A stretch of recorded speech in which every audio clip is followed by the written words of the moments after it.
السلام عليكم ورحمة الله وبركاته.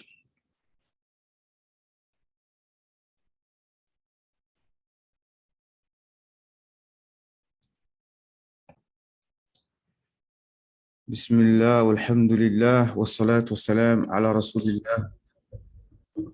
بسم الله والحمد لله والصلاة والسلام على رسول الله وعلى آله وأصحابه ومن اتبع هداه وما توفيقي إلا بالله عليه توكلت وإليه أنيب. اللهم علمنا ما ينفعنا وانفعنا بما علمتنا وزدنا علما ورشدا وألحقنا بعبادك الصالحين. ثم أما بعد. Donc, alhamdoulilah, on est toujours, comme tous les mercredis, dans notre dars sur l'explication du livre du Cheikh Ayman Abu Shadi, qui est un des responsables du mouvement Téblir en Égypte, qui est docteur en charia et dans la science du hadith, etc. Et d'ailleurs, ce cheikh-là, il est souvent très dur avec... il observe attentivement les gens qui font les bayans et les discours, et dès qu'il trouve une erreur, il ne se prive pas de le dire, surtout dans la science du hadith, parce qu'il est spécialisé dans le hadith. Il donne des ijazas, surtout dans Abu Daoud, etc., dans le hadith. Et je me souviens même que ça s'est passé. Moi, j'ai rencontré ce cheikh la première fois en 2004, en France. Et oui, en 2004, si je ne dis pas de bêtises. Non, quelque chose comme ça. Oui, ouais, 2004, ouais. Et je me rappelle même avec Sheikh Younes, Hafizahullah, qu'il avait dit un hadith qui n'était pas apparemment authentique, et il lui a dit tout de suite, tu vois. Et donc, voilà. Et donc, pour dire que, après, bon, je ne suis pas en train de vouloir dire que les gens de Téblir sont tous des ulama, tous des savants du hadith, mais on sait que ceux de l'Inde,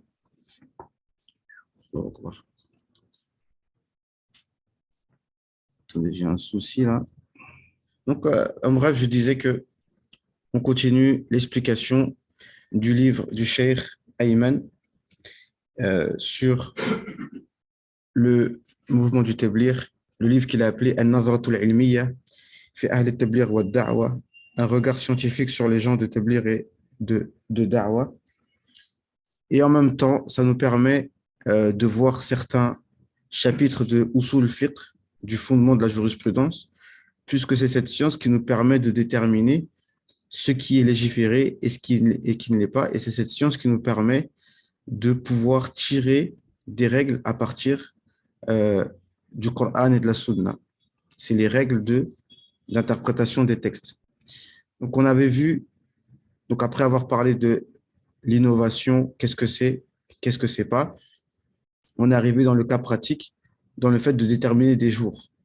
Donc ici, dans le chapitre qu'on a terminé la dernière fois, on a dit que on a cité plusieurs hadiths dans lesquels des nombres sont cités, mais on a pratiqué la règle citée par les ulama que mafhum al-adad laysa bi hujja, que le fait de citer des nombres, en général, ça n'indique rien. C'est-à-dire que si tu fais moins ou plus, ça ne pose absolument aucun problème. Donc, on avait cité le hadith où le prophète dit qu'il demande pardon 70 fois, et dans un autre hadith, il demande pardon 100 fois.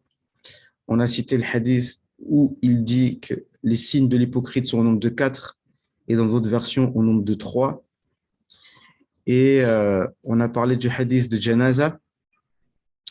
Dans certains hadiths, on parle de 40 personnes, et dans d'autres, je crois on avait dit 100 personnes dans l'autre hadith, et dans un autre hadith, il dit qu'il suffit de faire trois rangs de personnes. 3 rangs de personnes. Et ici, il nous restait un quatrième hadith à citer avant de passer au chapitre suivant. C'est le hadith où le prophète, où il est cité que le prophète sallallahu alayhi wa sallam faisait 4 raka'at avant le asr. Donc on va citer. Et avant ça, comme d'habitude, je voudrais traiter un point hors série par rapport à ce qu'on dit souvent sur le Téblir, par rapport à la vidéo qu'il avait fait Mohamed Sincère. et un point que dans un commentaire c'est revenu, j'ai dit que j'allais en parler. Donc on va prendre 10 minutes pour parler de ça. Peut-être qu'on va terminer ce chapitre, après je vais commencer. Donc on termine le chapitre et après je réponds à l'ambiguïté ou peut-être je vais le laisser à la fin. Je ne sais pas, on verra. Donc ici, رابعا أورد الإمام النووي في كتاب رياض الصالحين باب سنة العصر الحديث الثالث عن علي بن أبي طالب رضي الله عنه أن النبي صلى الله عليه وسلم كان يصلي قبل العصر ركعتين كان يصلي قبل العصر ركعتين. Donc il est rapporté que le prophète faisait avant le asr 2 rak'at. قال العلامة ابن علان في شرحه الدليل الفالحين, donc dans l'explication de Riyad Salihin, لا مخالفة بينه وبين حديثه السابق إما لأن مفهوم العدد غير حجة أو أنه كان يلازم ركعتين ثم زاد الآخرتين أو بالعكس أو ترك الآخرتين لأمر أهم أو غير ذلك. Donc il dit dans l'explication, il dit il n'y a pas de contradiction entre les hadiths. Parce qu'il y a un hadith qui dit qu'il faisait deux rak'at avant le asr, dans un autre 4, donc dans un hadith 2 et dans un hadith 4. Il dit il n'y a pas de contradiction entre les hadiths. Il va citer plusieurs hypothèses qui expliqueraient pourquoi dans une version il y a deux rak'at avant le asr et dans une version 4. Il a dit imma لأن مفهوم العدد غير حجة, soit parce que le mafhoum al-adad ce n'est pas une preuve en soi. Même si tu dis 2 ou tu dis 4, ça ne veut pas dire que tu es obligé de faire 2 ou 4. نعم. أو أنه كان يلازم ركعتين ثم زاد آخرتين أو بالعكس, ou alors parce qu'il faisait 2 rak'at au départ et ensuite il a rajouté 2, ou le contraire, il faisait d'abord 4 et ensuite il a fait 2.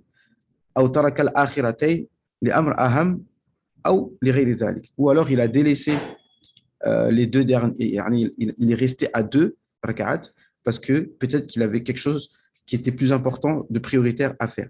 نعم.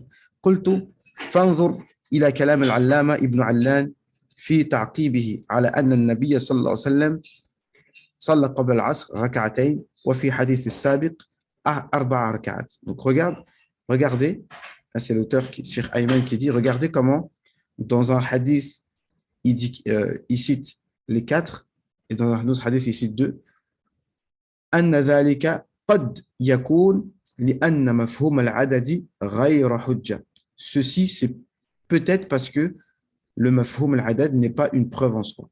فإذا كان مفهوم العدد ليس بحجة على الصحيح, donc vu que le mafhoum al-adad n'est pas une preuve selon l'avis majoritaire des savants, فمن هذا الوجه خروج أهل الدعوة بإعداد معينة للدعوة من 3 أيام أو 40 يوما أو غيرها, لأنه لا يدل على نفي هذا لمن خرج لأكثر من ذلك أو أقل, أو تحديد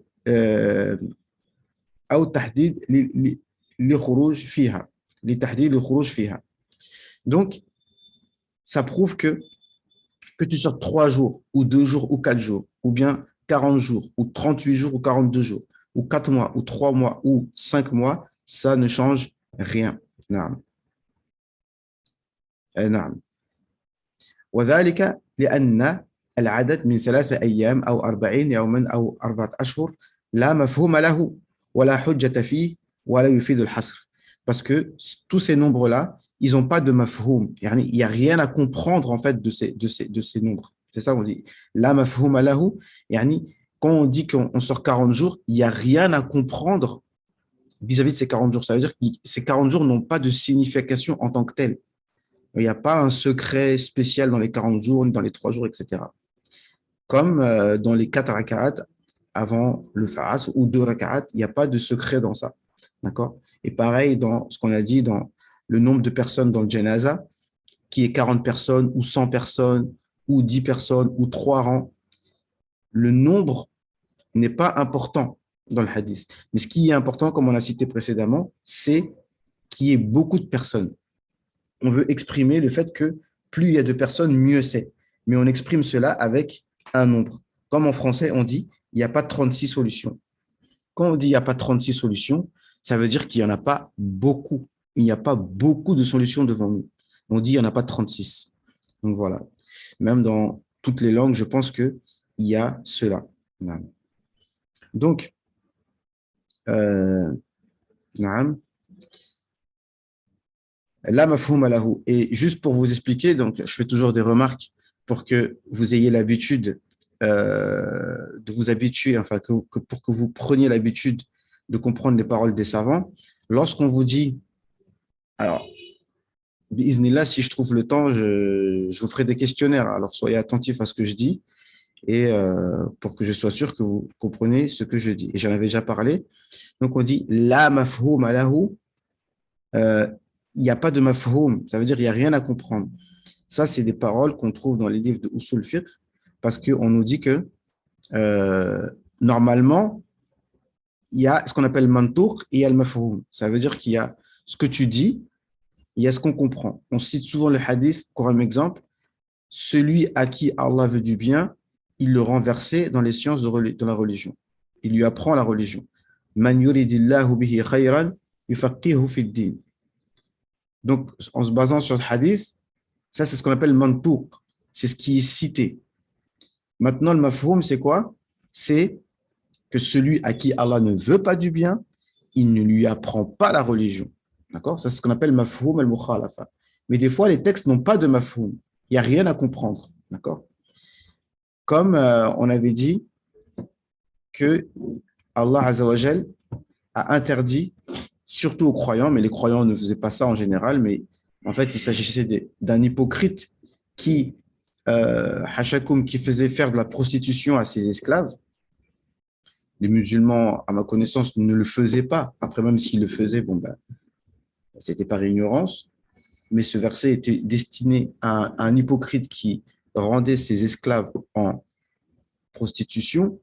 Mais le verset s'adresse aux croyants en général, parce que les hypocrites sont à l'intérieur des croyants. Donc. Et il a dit, Allah Azzawajal, subhanahu wa ta'ala, a dit, ne forcez pas vos filles esclaves à faire la prostitution si elles veulent rester chastes. Donc, quand on dit ne les forcez pas à faire de la prostitution si elles veulent rester chastes, quelqu'un pourrait se dire ah, d'accord, donc ça veut dire que si elle ne veut pas rester chaste, alors tu peux lui faire cela. Non, là, on dit qu'il n'y a pas de mafhoum. Il n'y a pas de mafhoum. Et il y a d'autres exemples comme ça. Et souvent, dans les livres de fondement de jurisprudence, on cite toujours les mêmes exemples, histoire que les choses soient claires. Et c'est bien aussi, quand on explique quelque chose, de toujours avoir les mêmes exemples en tête pour ne pas qu'on se disperse avec l'exemple ou qu'on ait du mal à trouver l'exemple. D'accord? C'est pour ça, dans les livres d'arabe, on cite toujours Zayd et Amr. D'accord? Daraba Zaydun Amran. D'accord? Pour ne pas se casser la tête à chercher des prénoms à chaque fois. Donc ça, c'était pour dire la mafhoum lahu. Wala yufidul hasr. Et ça ne veut pas dire que c'est exclusivement 40 jours. Ça veut dire que si tu ne sors pas 40 jours, on va te dire non, c'est pas bon, etc. Non. Même si certains, comme je disais la dernière fois, peut-être certains pourraient croire par ignorance que si tu ne sors pas 40 jours, bah, tu ne vas pas compléter le mour qu'il faut, etc. On peut trouver des personnes qui disent ça, mais si elles le disent, je dirais que c'est plus par ignorance, mais je ne veux pas cacher les choses. Certains pourraient le dire, mais comme on l'a dit, ça c'est mimbab al-ishara. Et ça, même dans les textes coraniques et religieux, on peut se permettre de faire ce genre de tafsir et d'explication, mais ça doit être un degré qui est moindre, qui est mimbab al-ishara. Dalil bil ishara, une preuve, je ne sais pas comment on dit en français. Ishara, c'est quand tu montres du doigt, de loin comme ça. De loin, peut-être. C'est peut-être une des sagesses que quand tu fais 40 jours, et on a cité, les frères nous ont cité les exemples, le prophète a dit par exemple, celui qui fait 40 jours la prière derrière l'imam et qui ne rate pas le tekbir, Allah le préserve du feu et le préserve de l'hypocrisie. Donc, ça s'appelle Ishara. Et vous venez d'entendre là quelque chose qui pourrait être un élément de preuve, qui pourrait nous montrer qu'effectivement, si on sort spécifiquement 40 jours et non pas 30 jours, eh bien, au bout de 40 jours, eh bien, peut-être que quelque chose peut se mettre en place dans le cœur, parce qu'on sait aussi que le temps que l'on passe pour faire les choses a son importance. Même Ibn al-Qayyim, dans son livre Madarij al-Salikin, qui est un livre clairement de soufisme, dedans, il y a un chapitre du temps. Et avec notre cher Ahmed, quand on avait étudié ce livre, bah, il avait placé ce chapitre en premier. Yani, manzilatul waqt, c'est-à-dire le temps. Yani, pour s'approcher d'Allah subhanahu wa ta'ala, un des piliers sur lesquels on s'appuie et une des choses les plus importantes à comprendre lorsqu'on veut s'approcher d'Allah subhanahu wa ta'ala, c'est la notion du temps. Lorsqu'on a compris le temps, la philosophie du temps, le ilm du temps, savoir utiliser le temps, l'importance du temps, tout ce que vous voulez, là, tu es dans la première porte de la purification spirituelle. Et je dirais même dans le dunya, même pour ceux qui veulent faire l'effort de dunya pour ce bas monde, eh ben, le temps, la connaissance du temps et la gestion du temps est importante. D'accord? Donc, on va pas développer sur ce point, mais en gros, même Ibn Qayyim dans ce livre, il nous dit que les gens sont de trois sortes, et ça, on l'a entendu de la part des, euh, des spécialistes modernes. Il y a des gens qui pensent à leur passé, donc religieusement parlant, tu penses à tes péchés, et tu te demandes si Allah va les pardonner, donc tu vis dans le passé. Il y en a qui vivent dans le futur qui n'existe pas, en se demandant si ils vont mourir musulmans ou pas. Et tu as des gens qui vivent l'instant présent et qui ne cherchent pas, qui ne pensent pas au passé, qui ne pensent pas au présent, qui pensent à ce que Allah leur demande là, maintenant, tout de suite. Et ça, on les appelle abna ul waqt, c'est les enfants du temps. Et c'est ça qu'on doit être. Et comme on a expliqué dans le livre Ta'lim al-Muta'allim, et comme les gens de Tablir le savent très bien, la science qui est demandée, c'est la science ilm al-waqt, c'est la science de l'instant. D'accord? Donc on comprend bien que euh, toutes ces sciences dont on a parlé, j'ai parlé dans des doulours précédents, la science du soufisme, eh bien, c'est une science qui est connue depuis des siècles et n'importe quel savant doit maîtriser ces trois domaines, la science de la spiritualité, la science du fiqh, c'est-à-dire les actions du corps, et la science de l'aqidah. Ça, c'est la base. Donc, on voit que tout colle et que les tablirs, eux, sont dans l'instant, d'accord? Et on pas à se projeter sur des choses qui sont de le futur, et le futur, par définition, Adam, c'est du néant, il n'existe pas. Demain n'existe pas encore, d'accord? Aujourd'hui, nous sommes l'Arbi'a, hein, le quatrième jour, mercredi, le jour de Mercure, jeudi n'existe pas. Le jour de Jupiter n'existe pas. Le Khamis. Non. Et donc, vu qu'il n'existe pas, ça ne sert à rien de miser dessus. D'accord. Et même la science, en réalité, comme on vient de dire, eh ben, elle doit être basée sur l'instant. Qu'est-ce que tu as besoin tout de suite maintenant? Mais dire que tu vas mémoriser le Coran, que tu vas avoir un doctorat en charia, que tu vas avoir tel, ça n'existe pas encore. D'accord? Et pour finir avec le temps, dans le Coran, Allah subhanahu wa ta'ala nous met cette, ce thermomètre en fait du iman. Si on prétend être sur la vérité, alors souhaitons la mort tout de suite, si on est véridique. Celui qui ne souhaite pas mourir tout de suite ou qui ne se sent pas prêt à mourir là, maintenant, tout de suite, ça veut dire que lui-même, il sait qu'il n'est pas sur la vérité. Parce que lui-même, il sait que dans l'instant présent, il n'a pas fait ce qu'il fallait. Et dans deux passages dans le Coran, Allah il nous dit Ya ayyuhallazina hadu in za'amtum annakum awliya'u lillahi min duni nas fatamannaw al-maut in kuntum sadiqin. Ô vous, les Juifs, si vous prétendez être sur la vérité, en dehors des autres, alors souhaitez la mort maintenant, tout de suite, si vous êtes véridique. Wala yatamannawhu abadan. Wala yatamannawhu abadan. Dans Surat Baqarah et dans Surat Jumu'ah. Jamais ils souhaiteront la mort. Pourquoi? Bima qaddamat aydihim. Ils souhaiteront jamais la mort parce qu'ils savent très bien ce que leurs mains ont proféré. Ce que leurs mains ont proféré.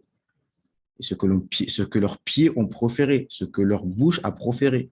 Lorsqu'on dit ce que leurs mains ont proféré, c'est parce qu'en général, on agit avec nos mains, nous les créatures.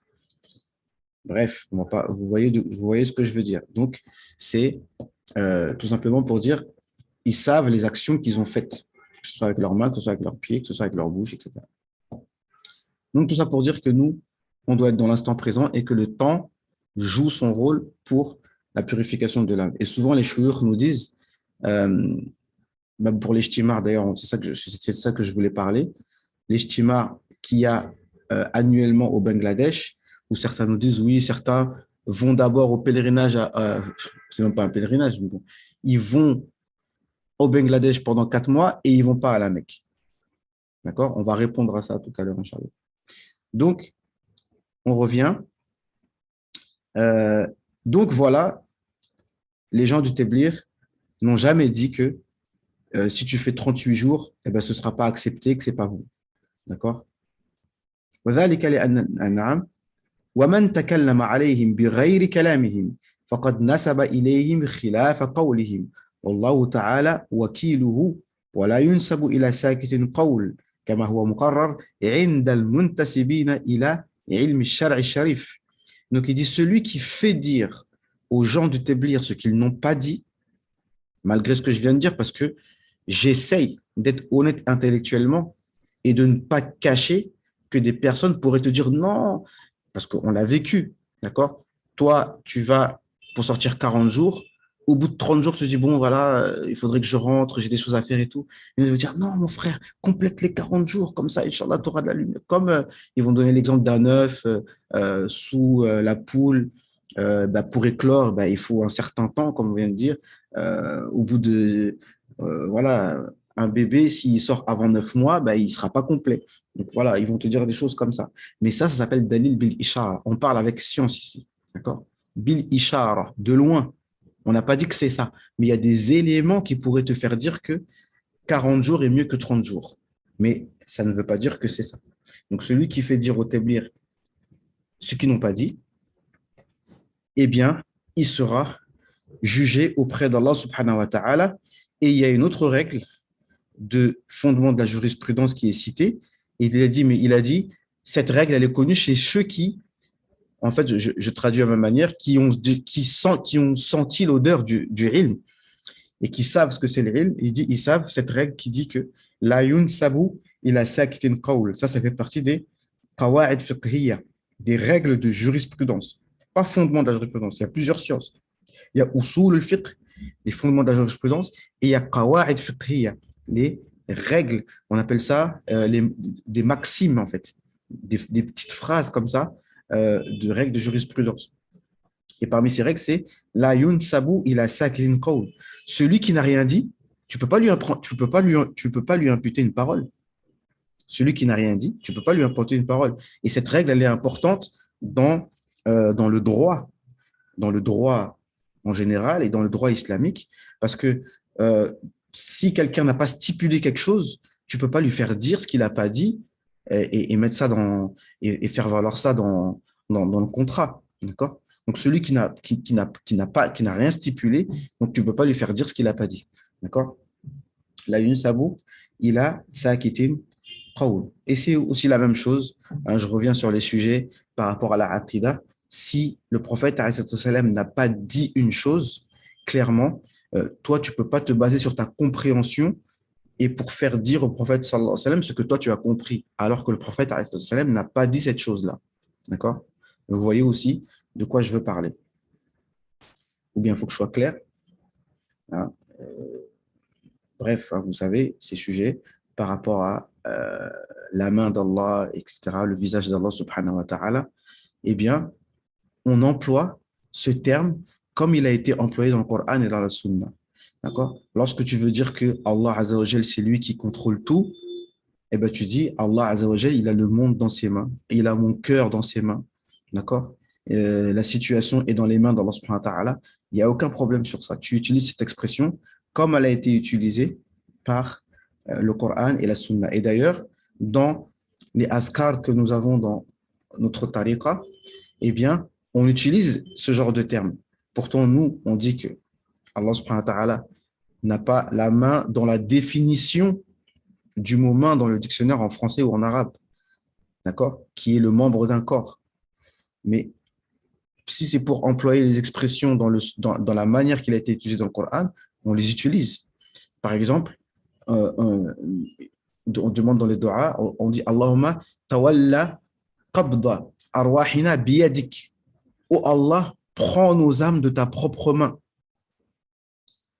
Tout ça pour dire quoi? C'est-à-dire que si c'est Allah de sa propre main qui prend ton âme, ça veut dire qu'il va la prendre avec rahma et avec, comme on appelle en arabe, inaya, avec la miséricorde, et Allah subhanahu wa ta'ala va te donner un traitement spécifique.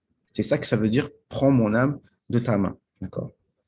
Il y a plein d'autres expressions qu'on utilise pour dire, pour demander à Allah subhanahu wa ta'ala, par exemple, pareil, yani, occupe-toi spécialement de mes affaires.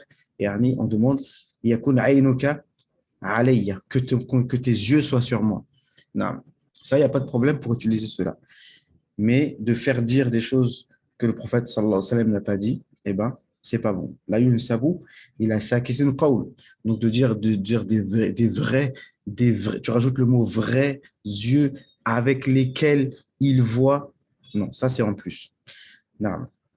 On continue. نسأل الله تعالى أن يفهم عنا أن يسمع الآذان البعيدة قبل القريبة ويهدي قلوبنا ويشرح صدورنا ويبعث فينا نيات وإرادات المرسلين صلوات الله وتسليماته عليهم أجمعين.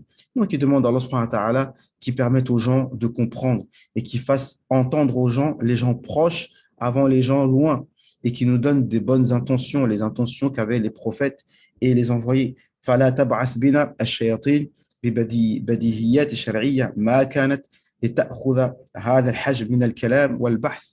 Et normalement, tout ce qu'on est en train de dire ici, normalement, on ne devrait pas avoir la nécessité de dire toutes ces choses-là parce que ce sont des choses évidentes pour ceux qui connaissent les fondements de la jurisprudence et qui connaissent les qawa'id al-fiqhiyya, hein, les règles de la jurisprudence.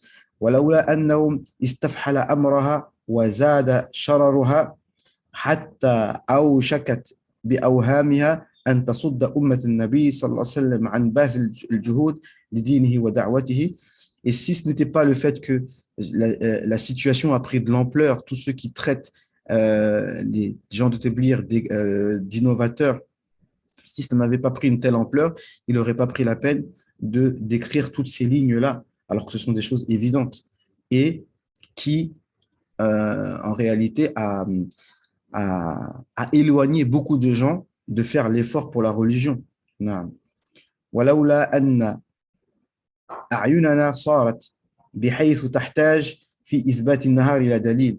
Et maintenant, en fait, on a besoin de prouver qu'il fait jour. Tu sais, on est en pleine journée et il faut que je te prouve que il fait jour. Voilà. Comme c'est une expression en arabe qui dit quand j'ai besoin de te prouver qu'il fait jour, qu'est-ce que tu veux que je te dise? ما أخذنا كل هذا الوقت في التقرير والتحرير هذه المسألة وتلك الأضحوكة. On n'aurait pas pris le temps pour être obligé d'expliquer ces choses qui sont en fait, c'est tellement simple que ça en devient risible. D'ailleurs, le célèbre lecteur du Coran, Abdul Rashid Soufi, le Somalien que je pense beaucoup de gens connaissent, lui-même, il fait partie du mouvement de Téblir. Quand il y a des grands ijtimas, c'est lui qui préside la prière, etc. Et il a des vidéos, des audios où il parle de ça, où il fait des bayans, etc. Mais lui, il est clair. Vous savez, les gens de ilm, des fois, ils disent des paroles, elles sont, c'est direct, quoi. Il a dit la même chose, c'est pour ça que ça me revient. Il a dit, mais attendez, vous avez besoin d'un dalil pour faire da'wah, dans le sens, hein, c'est moi qui rajoute, mais vous lisez le Coran ou pas? Dans tout le Coran, c'est de la da'wah. Et maintenant, pour faire da'wah, tu as besoin d'un dalil. Et tu vois les gens qui font da'wah et tu dis que c'est une innovation, mais ça veut dire que ta saine nature, elle a un problème, là. نعم. نسأل الله تعالى أن يرينا الحق حقا ويرزقنا اتباعه وأن يرينا الباطل باطلا وأن يرزقنا اجتنابه بمنه تعالى ورحمته آمين. Donc voilà, là ici on a terminé donc le chapitre avec des exemples de hadiths qui montrent que les nombres, les nombres qui sont cités dans les textes, souvent ne sont pas un objectif en soi, 40, 3, 4, mais l'objectif, c'est de dire qu'il faut faire cette chose beaucoup. Il faut beaucoup de personnes qui soient là pour prier sur toi à Janaza, d'accord? Il faut faire beaucoup istighfar, demander pardon à Allah subhanahu wa ta'ala, que ce soit 70 fois ou 100 fois. Euh, il faut faire 2 rak'at ou 4 rak'at avant le asr. En tout cas, c'est pas interdit. Enfin, c'est interdit après, on va dire. Mais avant, non. Voilà. Mais ça veut pas dire que, pareil, si maintenant tu veux faire, imaginons que tu veux faire 8 rak'at avant le asr, maintenant, est-ce que ce serait interdit? Non. Mais beaucoup de frères salafis, eux, par exemple, et moi, je me rappelle, hein, ça nous est arrivé, hein, parce que bon, voilà, les frères salafis, ce sont nos frères, et à chaque fois, on est confronté à eux, j'ai envie de dire pour tout et n'importe quoi. Toutes les raisons sont bonnes pour polémiquer. Je me rappelle encore, hein, c'était même au Cameroun. Et moi, j'étais surpris quand j'étais parti au Cameroun. Bon, ça date maintenant en 2005, mais j'étais déjà musulman et j'étais déjà. Toutes les problématiques qu'on vit aujourd'hui, elles étaient déjà présentes. J'étais téblier depuis tout ce temps-là. Et puis, je me rappelle, après le Fajr, bon, à l'époque, hein, on était quand même bien accroché à la sunna, etc. Maintenant, avec le temps, on est un peu bref, qu'Allah nous facilite et qui nous donne toujours la motivation des premiers jours. Et après le Maghreb, eh ben, il y avait un hadith qui dit qu'après le Maghreb, il y a la prière des repentants, on va dire, de faire 6 rak'at après, entre le Maghreb et l'Isha. Bon, déjà, c'est un hadith, déjà. Mais malgré cela, quand j'ai fait ça, un frère salafi me dit non, pourquoi tu as fait 6 rak'at? Le prophète sallam n'a pas dit ça, etc., etc., etc. D'accord. Et même si j'ai envie d'en faire 10 rak'at entre le Maghreb et l'Isha, en réalité, qu'est-ce qui va m'en empêcher? Rien. Et c'est pas parce que le prophète sallam, par exemple, a fait 2 rak'at régulièrement entre le Maghreb et l'Isha que je dois en faire que 2. C'est pareil pour Qiyam Layl. D'accord. Le prophète sallam, a fait 10 rak'at. Euh, et avec le Shafarit, ça fait 13. Donc, est-ce que ça veut dire que si maintenant j'ai envie, moi, de faire 100 rak'at la nuit, est-ce que c'est interdit, c'est une innovation? Eh bien, avec tout ce qu'on vient de voir, on voit que, ben non, c'est pas une innovation. Si j'ai envie d'en faire 100, j'en fais 100. Après, voilà, c'est tout. C'est juste qu'après, il faut faire des choses constantes, etc. C'est juste pour faire comprendre ce point-là. Donc après, le chapitre qu'on va voir, bon, je vais vous laisser là. Il reste 8 minutes.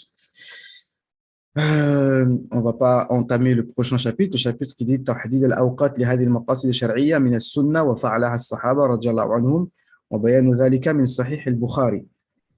Donc ici, alors je vais vous résumer le chapitre et on va le faire la prochaine fois, Inch'Allah.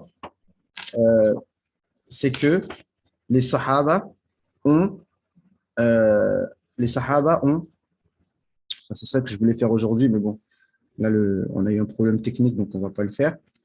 Mais je vais juste résumer, c'est que en se basant sur un hadith de Sahih al-Bukhari, ça prouve que les Sahaba, que le prophète, alayhi salam, lui-même fixait des temps et les Sahaba aussi l'ont fait.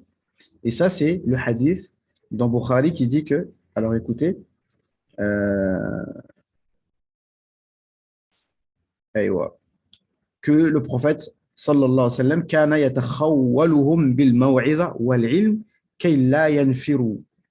Le prophète sallallahu alayhi wa sallam faisait les exhortations pas tous les jours, à certains moments pour ne pas nous lasser. D'accord? Donc on va développer sur ce point-là. Et Ibn Mas'ud par la suite, lui, il faisait une exhortation une fois par semaine, le jeudi, comme ils font les gens de Teblir. Donc, comme vous savez, ceux qui connaissent les gens de Teblir, ils savent que tous les jeudis, en général après le Maghreb, ça dépend les heures, à l'heure qui fixe, hein, en fonction de ce qui arrange tout le monde, et ben tous les jeudis systématiquement, il y a une exhortation pour tous les gens de chaque région, etc. Et tout ça, tout simplement, c'est en copiant Ibn Mas'ud, qui lui-même, le prophète, Ibn Mas'ud lui-même, radiallahu anhu, a copié le prophète, qui ne faisait pas des exhortations tous les jours. Et ensuite, il va citer que les universités islamiques, c'est pareil, 4 ans pour avoir une licence, etc., en sharia, tant d'années pour avoir un doctorat, tu étudies tant d'années, et jamais personne n'a dit non, le prophète n'a pas fait d'université avec 3 ans pour devenir un alim, etc., etc. D'accord? Donc, voilà. Donc, il y a un point sur lequel je voulais revenir. C'est embêtant, là, le temps le 40 minutes à chaque fois. Ce point que je voulais traiter, c'est que on dit souvent, euh, les gens nous disent que les gens de Téblir appellent au khuruj au lieu d'appeler à Allah subhanahu wa ta'ala.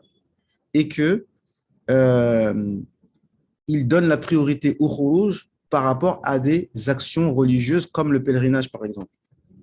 Un frère, il me dit, et beaucoup de frères disent, ils vont en Bangladesh, en Inde, au Pakistan, ça coûte cher. Avec l'argent qu'ils ont utilisé pour le,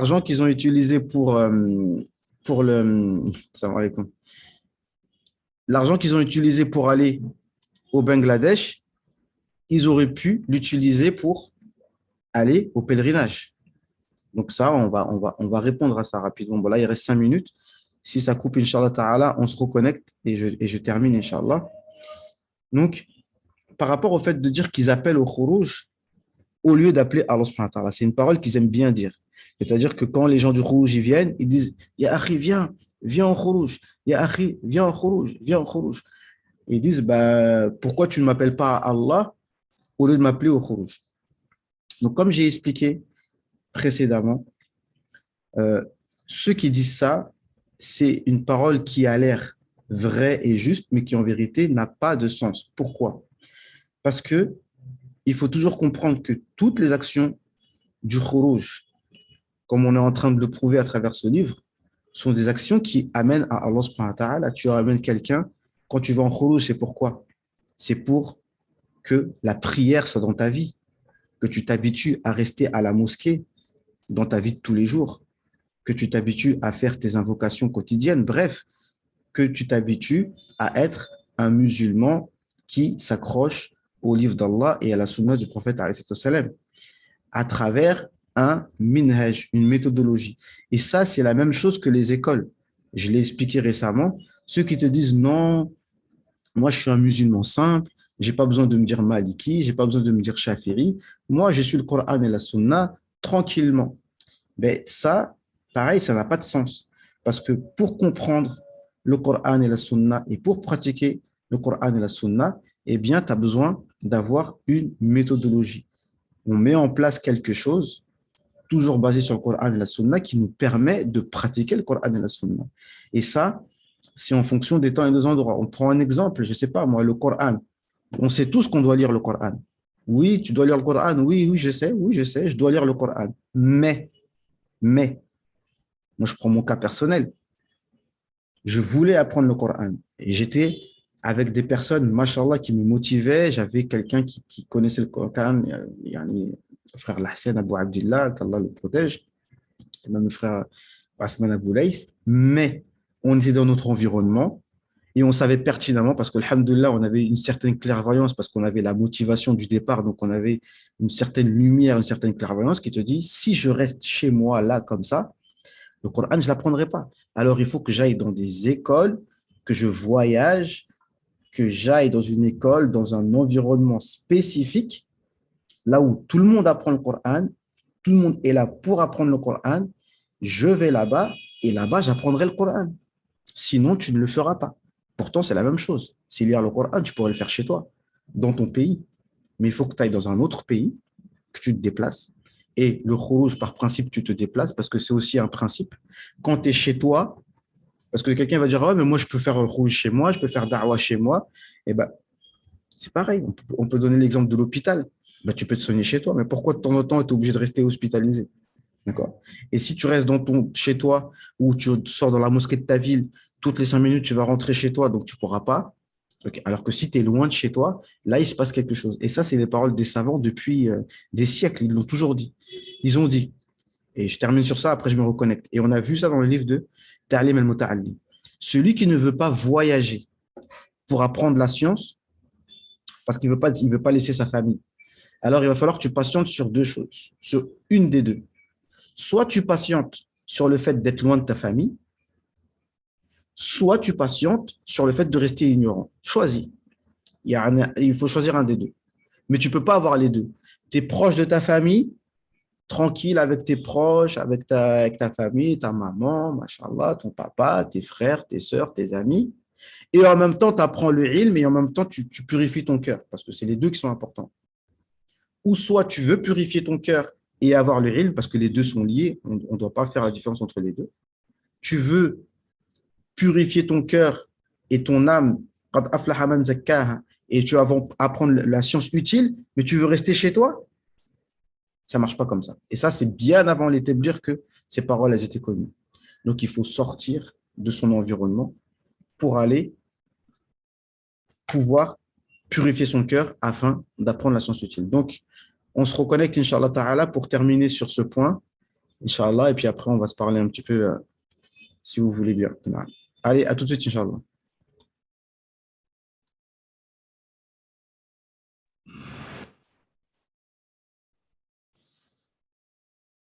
بسم الله الرحمن الرحيم والحمد لله رب العالمين والصلاة والسلام على المبعوث رحمة للعالمين سيدنا محمد وعلى آله وأصحابه أجمعين.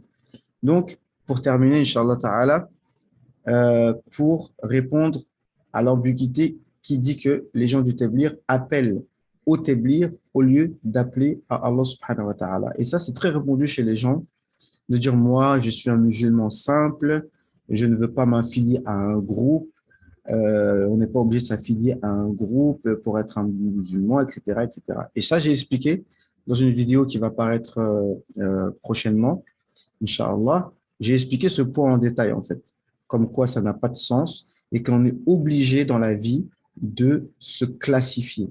Tout dans la vie est une affaire de classification. C'est obligé. Le monde fonctionne comme ça. Même, j'avais cité que il y a les muhajirin ou ansar, c'est cité dans le Coran. Les muhajirin, c'est un groupe à part et les ansar, c'était un groupe à part. Oui, ils étaient tous musulmans, tous musulmans, bien évidemment, mais il y avait des différences. Et les tribus à l'époque, les tribus, c'était des entités propres, malgré qu'ils étaient tous musulmans. Vous savez bien que même au Fatih Mecca, il y avait des drapeaux pour chaque tribu. C'est qui un tel? Ça, c'est les bénis un tel. Ça, c'est les bénis un tel, les enfants. Ça, c'est la tribu un tel, un tel, un tel. Ils avaient leur, euh, leur chef de clan, etc., etc. Donc ça, c'est quelque chose qu'on est obligé de respecter dans la vraie vie. D'accord? Parce qu'on ne peut pas avoir plusieurs ménages en même temps, parce que ça, c'est pour pouvoir évoluer. Celui qui veut évoluer est obligé de, euh, de respecter une méthodologie spécifique, ne serait-ce que celle de son cheikh, de son professeur. D'accord? Et c'est pour ça, je fais exprès de répéter pour que les choses soient claires dans l'esprit de tout le monde. Les tariqas, les groupes soufis, les tariqas soufiyas, il y en a plusieurs, elles sont très nombreuses et chacune sont bien évidemment basées sur le Coran et la Sunna, mais ils ont des méthodes différentes pour un même objectif, c'est de s'approcher d'Allah subhanahu wa ta'ala. Parce que, comme on sait, sinon c'est pareil, le principe de la prière en groupe, ben c'est ça. Imaginez-vous qu'il n'y aurait pas la prière en groupe, mes frères. Imaginez-vous. Mais imaginez-vous qu'est-ce que ce serait. Comment serait notre prière? Pourtant, la prière qui est l'acte vraiment apparent, primordial dans la religion. Imagine que chacun prie chez soi. Il y a un imam ici qui a dit, je ne sais pas si c'est un hadith authentique, mais en tout cas le sens est vrai, il a dit celui qui prie chez lui, celui qui prie à la maison, il prie avec Shaitan. Et ça, on le voit tous. On n'a même pas besoin de savoir si le hadith est authentique pour savoir ça. Quelqu'un qui prie chez lui et quelqu'un qui prie à la mosquée, il voit bien que ça n'a rien à voir. D'accord? Chez lui, qui d'entre nous, quand il est chez lui, il ne prie pas avec Qul a'udhu bil falaq, Qul a'udhu bin nas, ou bien Wal Asr, ou bien Ikhlas, ou bien Inna a'tainaka al-Kawthar, ou Alam nashrah laka sadrak. Qui ne fait pas ça? Qui est-ce que quand il prie chez lui, ne serait-ce qu'il va réciter Al-Bayyina en entier, ou bien qui va réciter Surat Amma et Surat Nazi'at, ou, et, et, et encore moins, il va réciter Surat Zukhruf, ou bien Surat Ahqaf, ou bien Surat Ghafir en entier dans le Fajr. Celui qui fait ça, tant mieux. Mais on parle du concret, là. Quelqu'un, il prie chez lui le Fajr à la maison, il va pas lire Surat Ghafir et Surat Saf, il va réciter Falaq wa Nas. Ou à la limite, pour le Fajr, il va réciter Duha, Zulzila. Ça, c'est grand max. D'accord? Ça, c'est parce qu'il est à la maison. Mais à la mosquée, l'imam, il récite. Voilà, c'est comme ça. C'est l'effet de groupe. Voilà. Et l'effet de groupe, il a pour objectif de remplir l'objectif de pratiquer les adorations. Donc, tout ça, c'est des moyens. On a parlé des moyens de tout ça. On a parlé de tout ça. D'accord? Donc, de dire que les gens appellent au téblir et n'appellent pas à Allah, mais qu'est-ce qu'ils veulent de toi, les gens de téblir, à ton avis? Qu'est-ce qu'ils veulent de toi? Ils veulent que tu sortes en rouge, après, khalas, après, ils sont contents. Mais tout ce qu'ils veulent, c'est que tu t'approches d'Allah subhanahu wa ta'ala, que tu travailles ton ikhlas, ta sincérité, que ta prière soit mieux, que ton tawhid soit mieux. Parce qu'il faut arrêter de mentir aux gens qu'on n'enseigne pas aux gens le tawhid. Au contraire, c'est le vrai tawhid que tu apprends en khuruj. Et le fait de dire qu'ils vont, comment ça s'appelle, au Bangladesh, au lieu d'aller au pèlerinage, c'est non seulement faux, mais en plus vraiment enfin voilà, j'ai pas envie de dire des paroles émotives, etc. Mais c'est injuste en fait, et c'est ingrat de dire ça. Parce que combien de gens aujourd'hui ne font ni la prière, aucun pilier de l'islam. La shahada, il y en a qui ne les connaissent pas. On le voit parce que ceux qui sont sur le terrain, qui vont voir les gens, ils se rendent compte. Tu dis à quelqu'un, un musulman, il ne sait même pas prononcer Ashhadu an la ilaha illallah wa ashhadu anna Muhammad Rasulullah. Il ne sait pas du tout ce que ça veut dire. Et donc, ils ne font pas la prière. Donc, ils ne font pas la zakat. Et ça s'est propagé de ces dernières années que même le ramadan, ils ne le font pas. Et encore moins le hajj. D'accord? Donc, au contraire, les gens, quand ils sortent en rouge, c'est là qu'ils pratiquent l'islam. On commence, et le hajj en fait partie. D'accord? Et quand ils vont au Bangladesh, c'est pour justement apprendre l'effort de leur religion pour pouvoir pratiquer, non seulement pratiquer, et en plus appeler les gens à pratiquer le hajj, etc. Et les chouyours eux-mêmes du Téblir, eux, la Mecque, subhanallah, un croyant, de toute façon, il est accroché à ça. Plus tu as l'iman, et plus tu es accroché à ces lieux-là. D'accord? Et on ne va pas rentrer encore dans des détails par rapport à la mosquée du prophète, salam, la mosquée du prophète, salam, où les gens veulent, ils se mettent devant la tombe du prophète, salam, pour dire non, non, passez vite, etc. Donc ça, c'est encore un autre sujet. D'accord?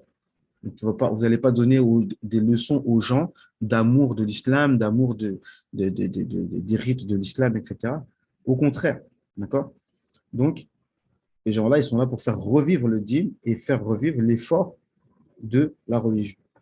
Et donc, je termine pour dire que, comme j'ai expliqué dans le dars de Tafsir, on est arrivé au verset qui dit وَلَا يَزَالُونَ يُقَاتِلُونَكُمْ حَتَّى يَرُدُّوكُمْ عَنْ دِينِكُمْ إِنِ اسْتَطَاعُوا. Ils ne cesseront de vous combattre, donc les mécréants ne cesseront de vous combattre jusqu'à ce qu'ils vous sortent de votre religion si ils peuvent. Malheureusement, encore une fois, je vais dire des choses qui sont graves, mais encore une fois, j'espère me tromper, mais les mécréants qui veulent sortir les gens de l'islam, eh ben, ceux qui empêchent les gens de faire da'wah, quel objectif ils sont en train d'accomplir là? Vous empêchez les gens d'empêcher les gens de sortir de l'islam. Vous empêchez les gens de faire revenir les gens à leur islam. Les gens qui ne prient pas, les gens de Téblir, par la grâce d'Allah subhanahu wa ta'ala, les font revenir. Et vous voulez les empêcher. Mais c'est même pas ça que je voulais dire. Je voulais dire que si on a la bonne compréhension du Coran et de la Sunna et la bonne compréhension de l'âme de la prophétie, comme le prophète a dit, et qu'on ne soit pas privé comment on appelle ça? Barakatun nubuwa, la bénédiction de la prophétie. Si on ne fait pas justement, comme il dit dans le hadith, si on délaisse le djihad fi sabilillah, l'effort fi sabilillah, Allah va nous enlever la compréhension même de la révélation. Parce que, an dinikum, encore une fois, il faut comprendre, il faut avoir les outils de compréhension du Coran. Ça veut dire aussi pour nous empêcher de faire l'effort de la religion. Hatta yaruddukum an juhdi dinikum. Vous avez capté ça? Ça, c'est pas moi qui invente. C'est pas des inventions, c'est pas des inspirations. Ça, c'est du ilm. Mais il faut comprendre le Coran.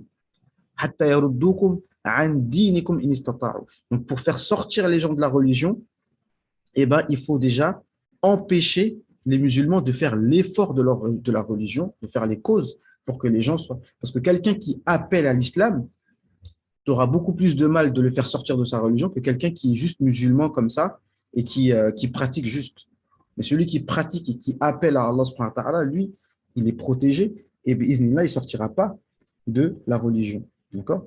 Hatta yaruddukum an dinikum in istata'u. Donc, le faire sortir de l'effort de la religion. Et le hadith, il y a un hadith qui dit, lorsque vous allez vous satisfaire du commerce, et on a parlé de tout ça dans les cours de tafsir et autres, et que vous allez délaisser le djihad fi sabilillah, etc., Allah Azza wa Jal, il va vous avilir. Wa yuzhib min qulubi a'da'ikum al-mahaba. Ça veut dire que vous n'allez plus susciter de crainte dans le cœur de vos ennemis. Et il va mettre dans vos cœurs le wahn, c'est-à-dire une sorte d'avidité, etc. Et les sahaba, ils ont demandé, Wama al-wahn. Ils ont dit, c'est quoi ce mot-là, c'est quoi cette maladie qui va venir dans notre cœur? Il a répondu, alayhi salam, Hubbu dunya wa karahiyatul maut. C'est l'amour de dunya et le fait de détester la mort, comme on a dit tout à l'heure, le fait de détester la mort parce que tu sais que tu n'es pas sur la vérité, tu n'es pas prêt à mourir. Je crois que j'ai mélangé deux hadiths, mais c'est les mêmes sens. Et ensuite, ils ont dit la yunza'u ankum hatta tarji'u ila dinikum. Et cet état-là ne cessera pas jusqu'à ce que vous reveniez à votre religion. Revenir à votre religion, ça veut dire quoi? Ça veut dire revenir à l'effort de votre religion. Parce que dans le début du hadith, il a dit et vous délaissez le djihad fi sabilillah. Et on a expliqué dans une vidéo à part que le djihad, tous les versets qui parlent du djihad, ils ont comme objectif que la parole d'Allah soit la plus haute. Le but, c'est pas de faire couler le sang pour faire couler le sang ou prendre les terres des gens pour prendre les terres des gens, comme font les non-musulmans dans tous les pays, les occidentaux comme ils font. Non, c'est pas notre but. Le but du djihad, c'est que la parole d'Allah soit la plus haute. Est-ce que vous comprenez? Donc ça, c'est des choses qu'il faut bien comprendre. Maintenant, une dernière chose, c'est que ceux qui sont impliqués dans la science religieuse pure et dure, les profs de Coran, les enseignants en sciences religieuses, eux, ils ont un statut spécifique. Et eux, on ne leur demande pas de sortir en khourouj comme les gens qui ne sont pas spécialisés dans les sciences religieuses. Celui qui est spécialisé dans les sciences religieuses se doit de se concentrer sur ça. Celui qui enseigne le Coran, il doit se concentrer sur enseigner le Coran et il ne sort pas de la même manière que les autres. Est-ce que vous comprenez? Ça, c'était les règles de base. Mais les gens simples, entre guillemets, menuisiers, ouvriers, etc., eux, ils doivent sortir pour fortifier leur foi, etc., etc. D'accord? Tout ça pour dire que tout le monde doit être dans l'effort de la religion. D'accord? Tout le monde doit être dans l'effort de la religion. Et c'est comme ça, bi'iznillah azza wa jal, que Allah subhanahu wa ta'ala, il va faire que le niveau augmente. Et quand notre niveau de iman augmente, eh ben, l'aide d'Allah subhanahu wa ta'ala, c'est des causes à effet qu'Allah il a décrété comme ça, en sachant que Allah donne par sa grâce, mais il y a des choses comme ça, ça fonctionne comme ça. Si nous, on arrive à un niveau d'effort dans la religion, Allah subhanahu wa ta'ala, il change la situation. Bien que nous, on vit à deux dimensions. Il y a la dimension de ce dunya, Mais cette dunya, nous, on va la quitter aujourd'hui, demain, après-demain. Après, on laisse. Donc, on pourrait dire que ça nous importe peu. Moi, ce qui m'importe, c'est quand je vais mourir, comment je vais rencontrer Allah subhanahu wa ta'ala. Mais il y a les deux dimensions qu'il ne faut pas négliger. Dans cette dunya, en tant que musulman, on a une mission. C'est de faire en sorte que la parole d'Allah soit la plus haute. Et on doit œuvrer pour ça. Le résultat incombe à Allah subhanahu wa ta'ala. Et dans un deuxième temps, la deuxième dimension, c'est que nous, on fait ça pour sauver notre peau, mais pas pour que ça se concrétise. La concrétisation de ça n'incombe qu'à Allah Azza wa Jal. Le jour où Allah va décider de, de, de détruire les Rothschild et les francs-maçons et tous ces gens-là qui créent des maladies pour embêter tout le monde, Allah Azza wa Jal, il va le faire. Nous, on fait l'effort, comme il est demandé. Mais quand on va être devant Allah subhanahu wa ta'ala, Allah, il va nous juger sur ce qu'on a fait, pas sur le résultat. Est-ce que vous comprenez? Donc ça, c'est des choses qu'il faut bien comprendre. El-Muhim, tous ceux qui sortent, fils sabilillah, continuez, soyez fermes, continuez toujours à apprendre tous les jours la science utile, comprendre mieux le Coran, lisez les tafsirs du Coran, c'est très important. Lisez les explications des hadiths pour vous personnellement, pour que vous puissiez mieux comprendre. Celui qui a la possibilité, il apprend les sciences islamiques, bien que ce ne soit pas obligé pour tout le monde. D'accord? Mais en tout cas, nos machers, soyez-en sûrs. Laissez personne vous mettre dans le doute. Nos machers sont des grands ulama. Ils ont fait leur classe, ils connaissent la aqidah, ils connaissent le fiqh, ils connaissent la taskiya, ce sont des pieux, Inch'Allah ta'ala, ils sont accrochés avec Allah subhanahu wa ta'ala. Donc, alhamdulillah, on est entre de bonnes mains. Ces gens-là, ce sont des héritiers du prophète alayhi salam. Mais après, voilà. Nous, maintenant, c'est à nous, et chaque être humain se doit de se prendre en main lui-même. D'accord? C'est à lui de se prendre en main. C'est pas pour quelqu'un, c'est pas pour les machir. Cette religion, c'est la religion d'Allah subhanahu wa ta'ala, mais c'est d'abord, on pense à notre peau et on a le souci pour les gens. Hein, dans le Coran, Allah il nous dit, vous connaissez l'histoire des gens du Shabbat, ceux qui ont transgressé le Shabbat, ceux qui ne devaient pas pécher le samedi, ils ont transgressé quand même. Donc, il y a eu trois sortes de personnes. Il y a les personnes qui ont interdit le mal. Il y a des personnes qui ont dit, ah, laissez-les, c'est pas la peine de leur parler. Et puis, tu as ceux qui ont fait ce péché-là. Et les seuls qui ont été sauvés, c'est ceux qui ont empêché le mal. D'accord? Et les deux autres, Allah les appelait les injustes. Ceux qui sont injustes, c'est ceux qui n'ont rien, c'est ceux qui ont fait le péché et ceux qui n'ont rien dit. Eux tous ont été pris. Mais ceux qui ont empêché le mal, eh bien, eux ont été sauvés. Mais quand on dit empêcher le mal, encore faut-il que tu empêches un vrai mal. Empêcher le mal, ça ne veut pas dire empêcher les gens de faire da'wa. C'est pas ça, empêcher le mal. Empêcher le mal, c'est pas de citer ceux qui sont les Ahl Sunnah wal Jama'a, qui ont la bonne aqidah, eux, tu les traites d'innovateurs alors que c'est toi l'innovateur. C'est pas ça, empêcher le mal. Remets-toi en question. D'accord? Donc voilà ce qu'on peut dire aujourd'hui. Donc, je vais couper, Inch'Allah, l'enregistrement et puis on va se parler un petit peu en privé. Et puis, khair, Inch'Allah. Subhanakallahumma wa bihamdika, nashhadu an la ilaha illa anta, nastaghfiruka wa natubu ilayk.